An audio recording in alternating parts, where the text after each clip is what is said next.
Google deep mind की कहानी, protein folding की समस्या और 2024 का रसायन विज्ञान का नोबेल पुरस्कार। आइए एक मजेदार वीडियो द्वारा समझते हैं कि कृत्रिम बुद्धिमत्ता मतलब आर्टिफिशियल इंटेलिजेंस के आविष्कारों में आजकल क्या हो रहा है। आशा है ये वीडियो आर्टिफिशियल इंटेलिजेंस के क्षेत्र में आपकी दिलचस्पी और उत्सुकता को और बढ़ा देगी। Viral documentary the thinking game, जिस पर आजकल खूब चर्चा हो रही है, गूगल के कृत्रिम बुद्धिमत्ता मॉडल डीप माइंड के अब तक के सफर और इसके मौजूदा उपयोगों के बारे में जानकारी देती है। डीप माइंड का उदय मानवीय जिज्ञासा और कृत्रिम बुद्धिमत्ता की असीम क्षमता की एक रोमांचक गाथा है, जिसकी शुरुआत इसके आविष्कारक डेमिस हसाबिस के एक बुनियादी सवाल से हुई। क्या कोई मशीन बच्चे की तरह अपने आप सीख सकती है, बिना नियमों, चरणों या संभावित उत्तरों के बारे में किसी मार्गदर्शन के, केवल देखकर, कोशिश करके, असफल होकर और उनसे सीखकर? हम जानते हैं कि बचपन में बच्चा जो कुछ भी सीखता है वो उसके वयस्क होने पर विकसित होने वाली बुद्धि को प्रभावित करता है।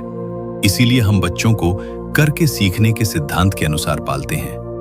डीप माइंड के सह आविष्कारक डेमिस हसाबिस स्वयं एक शतरंज के उस्ताद और विलक्षण प्रतिभा के धनी हैं, जिन्होंने 13 वर्ष की आयु में एक कंप्यूटर गेम डिजाइन किया और बाद में तंत्रिका विज्ञान में डॉक्टरेट की उपाधि प्राप्त की। हसाबिस के अनुसार मानव मस्तिष्क ही सर्वोत्कृष्ट कंप्यूटर है और इसलिए 2010 में डेमिस और उनके 2 अन्य साझेदारों शेन लेग और मुस्तफा सुलेमान ने लंदन में डीप माइंड लैब की स्थापना की। उनका लक्ष्य एक ही था, बुद्धि क्या है, इसका पता लगाओ और फिर बाकी सभी महत्वपूर्ण प्रश्न अपने आप हल हो जाएंगे। और इस तरह डीप माइंड ने दुनिया की समस्याओं को हल करने के महत्वाकांक्षी लक्ष्य के साथ अपना काम शुरू किया।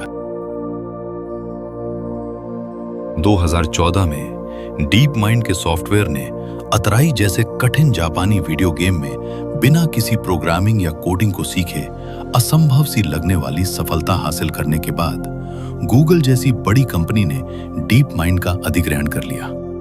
इस विलय के बाद डीप माइंड, जिसने गूगल के एआई मॉडल अल्फागो के जरिए शतरंज से भी ज्यादा जटिल बोर्ड गेम गो में मानवीय अंतर्ज्ञान को मात देकर दुनिया को चौंका दिया था, अब केवल बोर्ड गेम तक ही सीमित नहीं है, बल्कि अपने एआई सॉफ्टवेयर अल्फा फोल्ड के जरिए प्रोटीन फोल्डिंग जैसे विज्ञान के 50 साल पुराने रहस्य को सुलझाकर जीव विज्ञान और चिकित्सा जगत में क्रांति ला रहा है। आज गूगल ब्रेन के साथ मिलकर गूगल डीप माइंड के रूप में काम कर रहा यह संगठन नैतिकता और जिम्मेदारी से भरपूर एआई तकनीक विकसित कर रहा है, जो केवल सर्च इंजन तक ही सीमित नहीं है, बल्कि मानव जाति के अस्तित्व और कल्याण के लिए एक शक्तिशाली उपकरण बन रही है।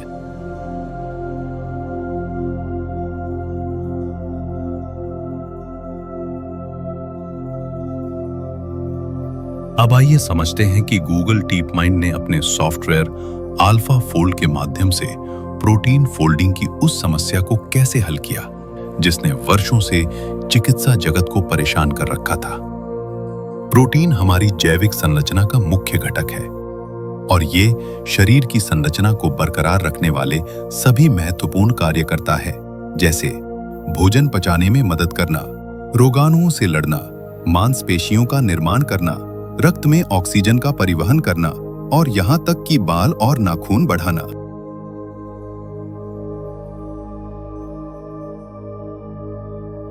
लेकिन प्रोटीन की संरचना का एक रहस्य है। हर प्रोटीन एक लंबी मुड़ी हुई डोरी के रूप में शुरू होता है, जैसे रंगीन मोतियों की माला। इनमें से प्रत्येक मोती को अमाइनो एसिड कहा जाता है। कुछ ही सेकंड में यह मुड़ी हुई डोरी जादुई ढंग से मुड़कर एक सटीक त्रिआयामी आकृति बना लेती है, मानो किसी डोरी से एक सुंदर सर्पिल आकृति खोली गई हो। यह आकृति अत्यंत महत्वपूर्ण है। यदि यह त्रिआयामी आकृति गलत हो, यानी डोरी गलत तरीके से मुड़ी हो, मोड़ उल्टा हो, तो प्रोटीन अपना काम नहीं कर पाएगा। और इस प्रकार अल्जाइमर, कैंसर या सिस्टिक फाइब्रोसिस जैसी बीमारियां हो सकती हैं।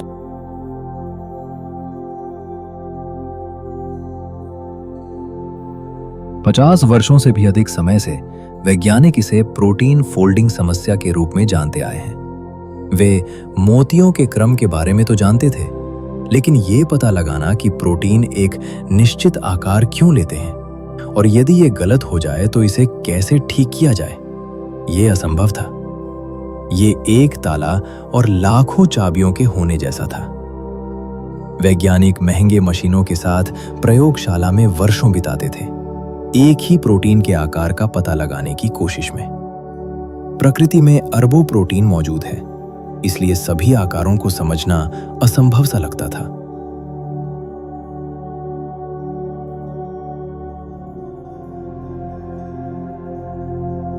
इस प्रश्न को सरल शब्दों में फिर से समझते हैं। प्रोटीन लंबी डोरियों की तरह होते हैं। ये खुद ब खुद मुड़कर एक विशिष्ट त्रिपरिमाणीय आकार धारण करते हैं और यही आकार निर्धारित करता है कि प्रोटीन अपना काम ठीक से करेगा या नहीं।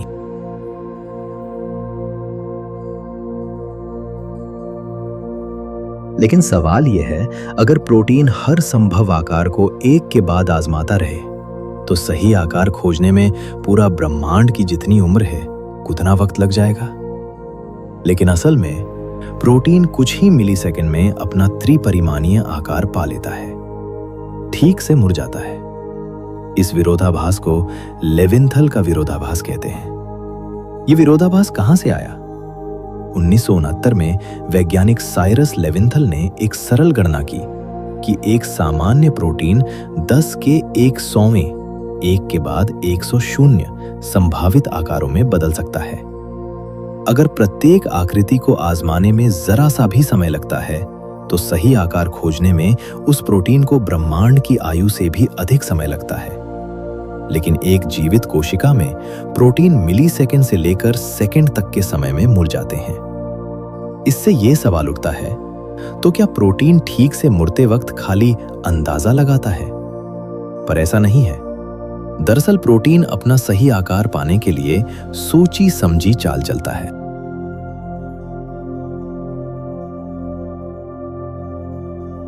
अब यहां ये चुनौती को आसान करने के लिए और दुनिया में रहे लाखों करोड़ों प्रोटीन का वर्ताव समझने के लिए प्रतिभाशाली व्यक्ति डेमिस हिसाबिस के नेतृत्व में गूगल डीप माइंड की टीम मदद में आ जाती है। उन्होंने एक कृत्रिम बुद्धिमत्ता AI बनाई जिसे उन्होंने अल्फा फोल्ड नाम दिया।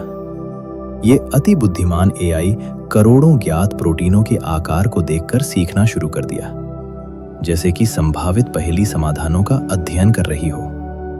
2020 में अल्फा फोल्ड ने प्रोटीन फोल्ड की समस्या का समाधान कर दिया। इसने प्रोटीन के अमाइनो एसिड अनुक्रम से प्रोटीन के संभावित भविष्य के फोल्डेड आकार की सटीक भविष्यवाणी की।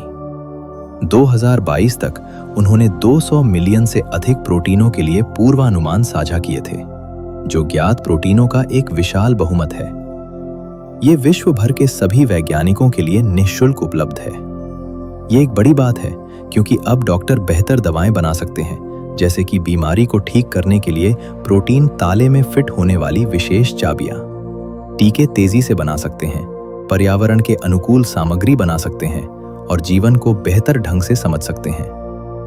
2024 में डेमिस और उनके सहयोगी जॉन जंपर को इसके लिए रसायन विज्ञान में नोबेल पुरस्कार मिला, जो वैज्ञानिक जगत का सर्वोच्च सम्मान है।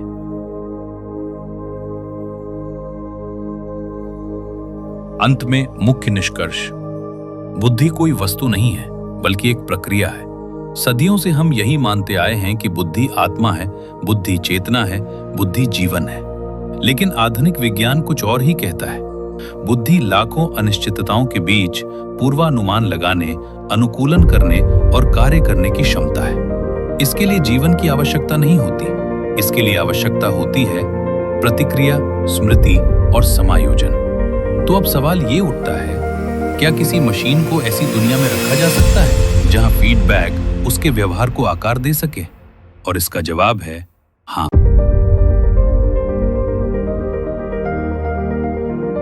क्योंकि जब सीखने की प्रक्रिया मौजूद हो, जब अनुभव से दिशा मिलती हो और जब हर कदम अगले कदम को बेहतर बनाता हो, तब बुद्धि अपने आप उभरती है, चाहे वो जीवन में हो या मशीन में।